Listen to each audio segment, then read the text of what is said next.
Good morning, everybody. I'm going to make some beet kvass. And first of all, I will explain that there's a lot of videos out there.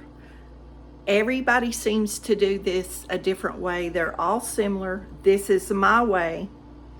As you do this, you will figure out what works for you. So don't put too much thought in it. Don't stress about it. It's really a simple process, and there's many things that can be made with this same process with other fruits and vegetables. But first, I'll say this: there is a fermented beet that you only use salt with. And I found a lot of videos saying over the years that it was kvass. I think a true kvass is made with sugar. It's a sweet drink. It's fermented, and once the bacteria start growing, the bacteria's like in kombucha and kefir and such, it eats the sugar out. So it's not as sweet because the bacteria eats the sugar. That's what the bacteria lives on. So I don't really understand. Some of y'all might can leave me a comment. But it's if you only do salt, it's just a salty brine. And I'm not saying it's not good for you, but it does not taste like the sugar kvass. And from what I've learned over the years, the original sugar kvass, I want to say maybe it was from Russia. I'm not sure. I should have looked that up before I started this video, but for some reason I have Russia in mind. So we'll just go with that. I don't guess it really matters. But it was made with sugar. It was a fermentation with sugar. So if y'all watch my produce video, y'all know I got some beets. So keep this short and sweet and to the point. I had 2 beets left. I made one smoothie, which I'll be releasing that video. I made a beet smoothie, which I love. But I was trying to decide if I just wanted to use these for a smoothie or if I wanted to make this kvass. So it took me a few days to decide. I've decided I want to make beet kvass, which is very, very good for you. And y'all know I did the video on the ginger bug. Well, my ginger bug's ready, and now it's been refrigerated, but y'all see the bubbles? And so we're using some of it today. So that means I've got to add more sugar and more water and leave it on the counter, possibly overnight. And then again, that depends on the temperature of your kitchen. And then we'll put it back in the refrigerator, because we'll have to feed this bacteria. So we'll have to add more sugar back to that. So I've got my beet cut up. Let me turn this light on behind us here. There's not good light in here. But I've got my beets cut into little strips. And another thing, if you do the salt fermentation, you can julienne these beets. And you can use them like I did the pickled onions and the gingered carrots. If you julienne these and they're little strips, you can take those little strips and put on your salad, put in your sandwiches. Like when you make a vegan vegetable sandwich or something like that, or you have a big salad. So this is our peelings, and I'll put that in the compost. And I could salt ferment this, y'all, and then pour that ferment in my compost, which would be extra bacteria for my garden, for my compost pile. Or I could pour it around my vegetables, because the vegetables love these bacteria. That's why I have if y'all watch my other video, which I wasn't going to do this, but I'm going to show y'all because some of y'all may not have seen my compost jug. I do have a video about this compost jug. This is tea bags, citrus peels, banana peels, things such as that. Not really food items that animals would eat. When this gets full, I take it out and I put it in my garden. I take it and pour it in my garden. And it's acidic, and tomatoes and vegetables that love acidic. Y'all, this right here keeps your soil working because these bacteria go into that soil and keep that soil alive.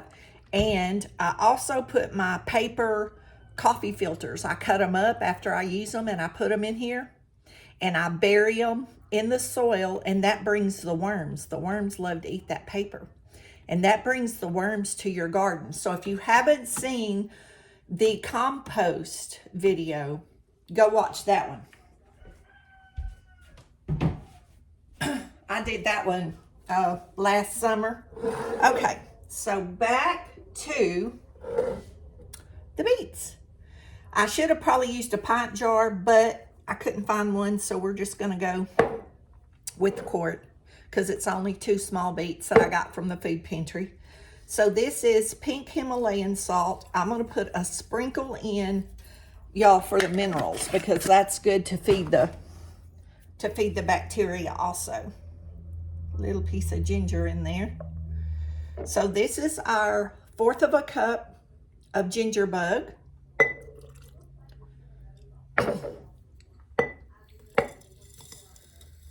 That's probably less than a 1/2 cup of raw brown sugar. And let me get my water over here. I didn't have it poured up. Let me boil my water. Let me make sure it's cool. And then we're going to cover this with some boiled water to get all the chlorine and stuff out because all I had was tap water. Okay, we got some water poured up. This is just tap water that's been boiled and cooled because that's what I have.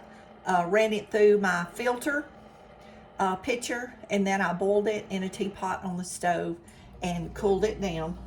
So now we're just going to add our water.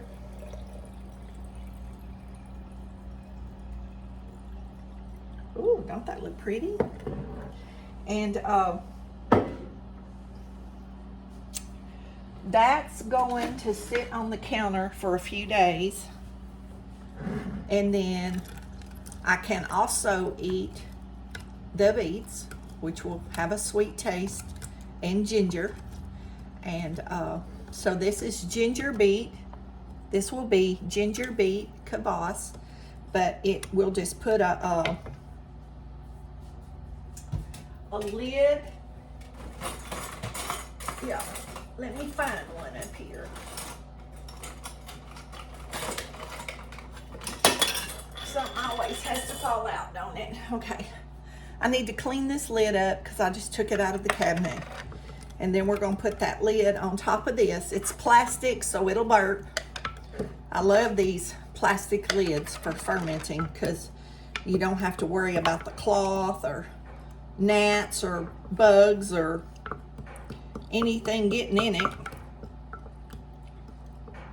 I'm just dissolving this sugar. And y'all, this is gonna be delicious. And you can also add that ginger bug to your smoothie. And I'm about to make a smoothie and show y'all how to do that too. And then I'm going to make another drink. So I'm gonna do these videos all together today. And then I'm going out to move a brush pile. I've had a brush pile piled up for about 1.5 years. And where it's at, it can't be burned. And it's about 40-something degrees. And it's supposed to get up in the 50s. And I'm going to go out and move it today. And get that out of the way before the heat comes. Because y'all, in the next month here, we'll be in the 80s every day. So I've got to quit procrastinating. Well, I mean, I have procrastinated some, but some of the days that I wanted to do it, y'all, it's been raining and I couldn't go out and do it. So let me clean my lid up and we'll cap this off and in the video. Okay, we got our lid cleaned up. I see a little piece of peeling from the ginger bug, from the ginger. Y'all, I bet that tastes good right now, but I bet it's really, really sweet. But I want to taste it and see.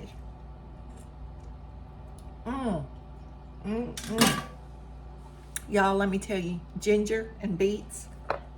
Oh, that is an awesome combination. So yeah, it's a little sweet from the sugar. So we're gonna let that sit a few days. Y'all already see bubbles. Can y'all see those bubbles? I already see bubbles coming up. So that's the ginger bug working, and it's going to ferment this, and we're gonna have a beautiful, beautiful drink that's super healthy. And then you're gonna get all the fiber and all the vitamins from the beets, and you can even use your beets at least 2 times. The second time it won't be as red and of course won't be as full of nutrition, but you still can get some nutrition from it. And then you can either feed your beets to your chickens, or you can go ahead and cut them up or puree them up in a smoothie. So I like to use everything that I can use, y'all. To me, it's fun to figure out how to use everything, how to utilize even things that you would think is waste. So this is our beautiful, let me pull y'all over here in the, let's find the sunny spot. There we go. This is our beautiful ginger beet kvass, made with sugar, not salt. To me, the salt ones, I'll say it again, that's fermented beets. But like I said, you're gonna find videos and they're gonna say it's beet kvass, and I guess it can be, you know, just with salt. But to me, it's just a salty brine, and to me, it's too salty. A lot of even the carrots that I did, to me, is too salty. But if you mix a little bit of it in with other vegetables, then see, it's not as strong. And that's how I've learned to eat it, because I can't just eat it straight. I don't have the palate for it. I would if there's a crisis and could not get any food. But I've learned to take, and it only takes a small amount.